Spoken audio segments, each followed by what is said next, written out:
it says by Shaul HaMelech was running after David. Correct? Yes or no? And it says that David was in the cave, and when Shaul came in, so it's dark in the cave, correct? So you're coming in from light to pitch dark. Who sees who? The guy in the dark sees. The guy in the dark sees the person in the light, right? So who saw who in this situation, Jack? David saw Shaul coming in. So now, Shaul comes in, and David is behind all the way in the cave, and David's army, the people that was with him, says to David, now's your chance to kill him. He doesn't kill him. What does he do? He had, let's say, a four-cornered garment. He cuts the four-cornered garment, beged, and he holds it. He says, this is a proof that I don't hate David HaMelech. I had the ability to kill him. You see, next time, he sees Shaul. Shaul, look, you're about to kill me, but I could have killed you. This is your clothing. I cut a corner of your garment. This is yours. And I didn't kill you. You see, we're not enemies. So he did that. Shaul ended up leaving. And David eventually ended up leaving. The next day, it says David HaMelech regretted it. He regretted it. But now, why did he regret it? What do you guys think? What should he have done, Jack? What should he have done? He's regretting it. Why is he regretting it? He's regretting that he should have killed him. He should have killed him. Some people say he should have killed him. No, he just shouldn't have. He should have killed him. You know why? Because if he would have killed him, he wouldn't have to run away. But you know what the Gemara says? The Gemara says, no, he didn't feel bad because of that. You know what he felt bad about?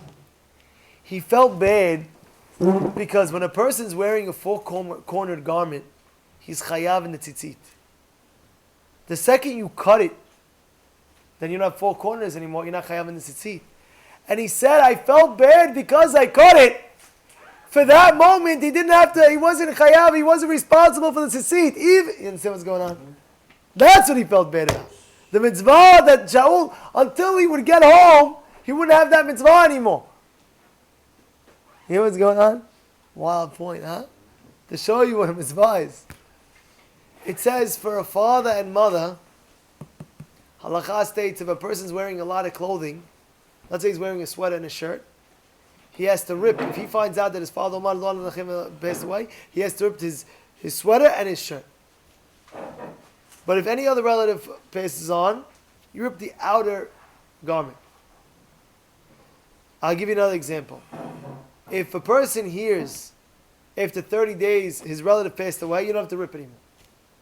But if he hears his father and mother passed away, you have to still rip after 30 days. So what's the difference? People say a person has more anguish and pain for his father and mother. But you know what the Gemara Yerushalmi says? Gemara Yerushalmi says, you know why he rips after 30 days? Even though for all the relatives he doesn't have to. His father and mother he has to rip. You know why? Because now he doesn't have the mitzvah of kibud avayim that he could have had when they were alive.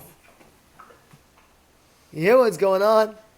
The power of one mitzvah. We don't understand. We lost out on trillions and billions.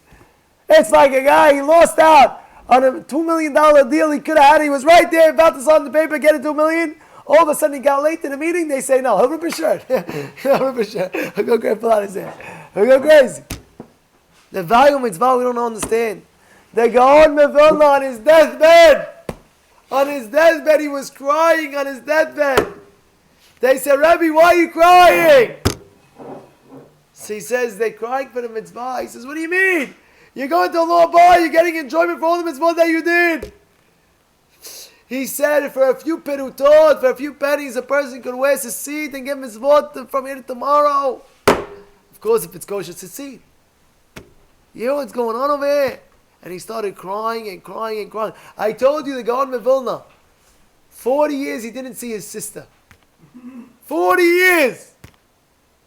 His sister came in 40 years later, and they said, Gaon Mevilna, your sister's outside, your sister's outside. He went, she brought him in, they brought him in. He sat with her for a few moments, and he left. He says, I'm sorry, I have to go. What do you have to go? I didn't see you in 40 years. 40 years. So I got to go shtag. I got to go learn. He says, but what do you 40 years? I want to see you some more. Says, my dear sister, in the next world, we'll talk a lot. But this world is limited. I got to chaparah, and I got to keep on learning. I got to keep on doing more mitzvot. You hear what's going on over here? He understood. Because we're in a world, hatov ve'echo, hatov ve'echo. You know Yaakov Galinsky, Zatzal, you know the Stifler Zatzal, you know Chaim Kanievsky's father? He was the Stifler, yeah? He says one time Rav Yaakov Galinsky, when he was young, he walked into one of the yeshivot, and he heard in the yeshiva somebody saying over a Gemara, hatov ve'echo, hatov ve'echo, hatov ve'shteh, echo ve'shteh. What is that? What does that mean? He said it 1,000,000 times. Grab now the food, grab now the drink, keep on grabbing, because this world's like a party. As soon as the party's over, it's over. It's like a guy's in a wedding. He has buffet, all you can eat. Keep on eating and eating and eating. You know why? The wedding's going to be over soon. Same thing, this world's, you're in a wedding hall. We're all in a wedding hall. Everything's free. All the mitzvot are free, just grab.